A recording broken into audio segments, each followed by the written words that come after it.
Good morning friends. जैसे कि आप सबको मालूम है, हमने कर्नाटका की first second and third world जो थर्ड वॉर थी उसके बारे में पढ़ा था, जिसमें क्या रिजल्ट आता है कि ब्रिटिश आर्मी जो है वो क्या सुप्रीम पावर इन इंडिया।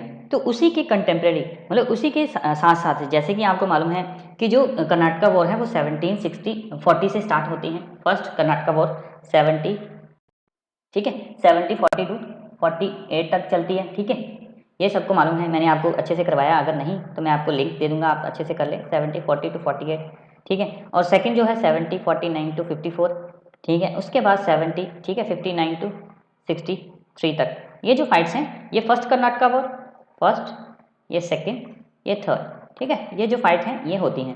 उसके साथ साथ क्या होता है, उसके साथ साथ ये फाइट्स भी चल रही होती हैं, जैसे battle of Plassey, battle of Buxar और ट्रीटी ऑफ इलाहाबाद, ठीक है। तो बैटल ऑफ प्लासी किस किस के बीच में होती है? ईस्ट इंडिया कंपनी और नवाब ऑफ बंगाल। अब यहाँ पे देखिए, अब यहाँ पे क्या होता है, ये तो चलो जो फर्स्ट है वो फ्रेंच जीत जाता है, ठीक है, ठीक है जी। अब क्या होता है, यहाँ पे ब्रिटिश भी जीत जाते हैं और यहाँ भी ब्रिटिश जीत जाते हैं। अब यहाँ देखिए, यहाँ पे वो फ्रेंच को भी हरा देता है, यूरोपियन कंट्रीज को बाहर कर देता है, और यहाँ पे नवाब ऑफ बंगाल को भी हरा देता है।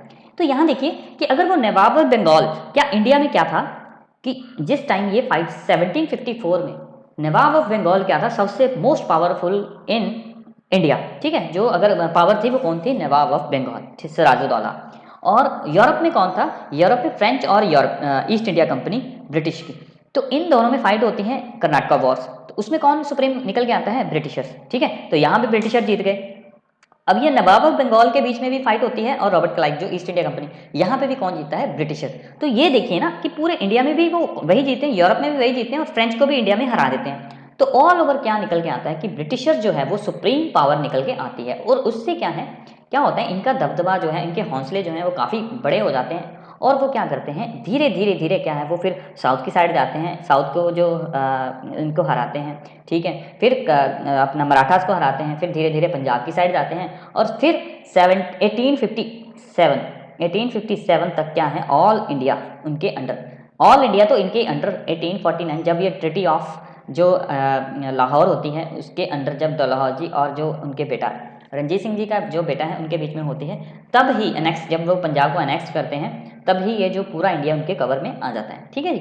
तो ये देखिए कि इनके फेवर में धीरे धीरे जो सारी सिचुएशन जो है वो ईस्ट इंडिया कंपनी के फेवर में चली जाती है, ठीक है। तो यहाँ पे मैं आपको ये इसलिए दी है, हम वैसे तो हम बैटल ऑफ प्लासी और बैटल ऑफ बक्सर को अलग से करेंगे। यहाँ पे मैं इसका मतलब ये है कि कैसे, मैं आपको ये बताना चाहता हूँ कि कैसे ईस्ट इंडिया कंपनी के फेवर में सारे काम, जो जितनी भी बैटल थी उनके फेवर में जाती जाई हैं, और फिर वो सुप्रीम पावर बन जाती है। उसके कारण क्या होता है कि जितने राजा थे इंडिया के, वो हेल्पलेस हो जाते हैं, क्योंकि उनको और कोई ऑप्शन नहीं है, उनके पास कोई मतलब बारूद नहीं था। ईस्ट इंडिया कंपनी के पास काफ़ी जो मॉडर्न तरीके के जो हथियार थे वो इंडियंस के पास नहीं थे, इसीलिए वो क्या थे, ईस्ट इंडिया कंपनी क्या हमारे पर 200 साल तक राज करती है, ठीक है। अब ये देखिए बैटल ऑफ प्लासी होती है, ठीक है। बैटल ऑफ प्लासी आपको पता ही है, जो 23 जून 1757 में होती है, रॉबर्ट क्लाइव वर्सेस सिराजुद्दौला। और इसमें क्या होता है, मीर कासिम जो है सिराजुद्दौला का ही जो खास जो उनका मेन जो होता है आर्मी मैन, वो उनको दगा देता है, उनको मतलब उनको चीट करता है, ठीक है। और रॉबर्ट क्लाइव के साथ मिल जाता है। रॉबर्ट क्लाइव उसको लालच देता है कि अगर आप मेरी हेल्प करते हो तो सिराजुद्दौला की जगह आपको नवाब बना दिया जाता है, ठीक है जी। तो क्या होता है कि यहाँ पे रॉबर्ट क्लाइव, सिराजुद्दौला की काफ़ी बड़ी सेना थी, ठीक है, और रॉबर्ट क्लाइव की बहुत छोटी सी सेना थी, बट कौन जीता है? रॉबर्ट क्लाइव, क्योंकि वो मीर कासिम उसको चीट करता है। सेकेंड फाइट होती है बैटल ऑफ बक्सर, ठीक है। बैटल ऑफ बक्सर जो होती है वो क्या होती है, 22 अक्टूबर 1764। अब ये देखिए, अब तक यहाँ जो अभी 22 अक्टूबर 1764 को जो फाइट हो रही है, अभी तक क्या है, यहाँ पे आके फ्रेंच भी हार जाता है, ठीक है। फ्रेंच तो आपको पता है 1763 में जो फ्रेंच का जो ट्री ऑफ पेरिस होता है, उसमें क्या बोला जाता है, एक तो आप इंडिया में आप जितनी फैक्ट्री आप उसको तो रिस्टोर कर सकते हैं, बट आपकी जो अपनी कॉलोनीज है उसके बाहर आप नहीं जा सकते, आप किसी की हेल्प नहीं करेंगे ब्रिटिशर के अगेंस्ट। तो यहाँ पे क्या होगा कि जो हम लोकल्स राजा थे उनको ही क्लब करके अपनी आर्मी अगेंस्ट द ब्रिटिशर खड़ी करनी थी। तो वो क्या होता है, जो बैटल ऑफ बक्सर में क्या होता है, हेक्टर मुनरो के अगेंस्ट कौन होता है? हेक्टर मुनरो कौन होता है? ईस्ट इंडिया कंपनी का नुमाइंदा, ठीक है। और मीर कासिम, नवाब ऑफ अवध और शाह आलम सेकंड। ये शाह आलम सेकंड वही है जो मुगल एम्पायर का जो उस टाइम का राजा था, ठीक है। नवाब ऑफ अवध और मीर कासिम ये मिलकर, मीर कासिम को नवाब ऑफ बंगाल, क्योंकि उसने चीट किया था सिराजुद्दौला।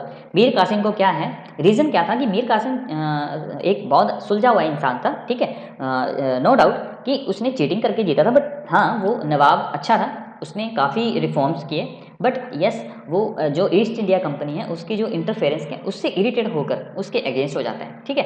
तो क्योंकि वो काफ़ी टैक्सेस ले रहे थे, नवाब ऑफ बंगाल के जो एरिया था, और कुछ एक ऐसे भी इंसिडेंट है, जब हम बैटल ऑफ बक्सर करेंगे उसके बारे में अच्छे से डेप्थ में पढ़ेंगे कि क्यों, इसके क्या क्या रीज़न थे कि ये जो फाइट है। अब देखिए ना, रॉबर्ट क्लाइव के साथ तो वो मिलकर सिराजुद्दौला हराता है मीर कासिम, बट फिर बैटल ऑफ बक्सर में उसके अगेंस्ट हो जाता है। कुछ तो रीज़न होंगे, तो उसको हम बैटल ऑफ बक्सर जब हम पढ़ेंगे। अभी के लिए हम आपको ये बता रहा हूँ कि फ्रेंच ईस्ट इंडिया कंपनी को कैसे वो बाहर कर देते हैं, अच्छे से ही बाहर हो जाता है, और ईस्ट इंडिया कंपनी कैसे उभर के फुल पावर से इंडिया में मोस्ट पावरफुल जो कंपनी बन के आती है, ठीक है। उसके बाद ट्रिटी ऑफ इलाहाबाद होती है। ट्रिटी ऑफ इलाहाबाद के अंडर क्या होता है कि इंग्लिश जो ये किस किस के बीच में हुआ, रॉबर्ट क्लाइव ऑफ नवाब, क्योंकि रॉबर्ट क्लाइव क्या था, गवर्नर ऑफ बंगाल, ठीक है। यहाँ पे देखिए, यहाँ पे गवर्नर ऑफ बंगाल आ गया था, ठीक है। 61 में गवर्नर ऑफ बंगाल इसको बना दिया गया था, ठीक है। तो रॉबर्ट क्लाइव जो था वो गवर्नर ऑफ बंगाल था। हेक्टर मुनरो, ठीक है, उसने उसको जीता, ठीक है। हेक्टर मुनरो के बीच में फाइट हुई, बट जो ट्रिटी थी वो जो Robert Clive versus Nawab of Awadh and Shah Alam second के बीच में होती है, ठीक है। इस ट्रिटी को भी हम अच्छे से करेंगे, बट अभी के लिए मैंने आपको बस यही बताया। ये जो बैटल्स हुई ये भी किसके फेवर में चली गई, ये भी ईस्ट इंडिया कंपनी के भी फेवर में चली गई, ठीक है। तो नेक्स्ट टाइम जो करेंगे हम बैटल ऑफ प्लासी को करेंगे, बैटल ऑफ बक्सर को करेंगे, ट्रिटी ऑफ इलाहाबाद को करेंगे, ठीक है। अगर होप आपको ये वीडियो जो है वो अच्छी लग रही है, अगर अच्छी लग रही है please like and subscribe. Thank you.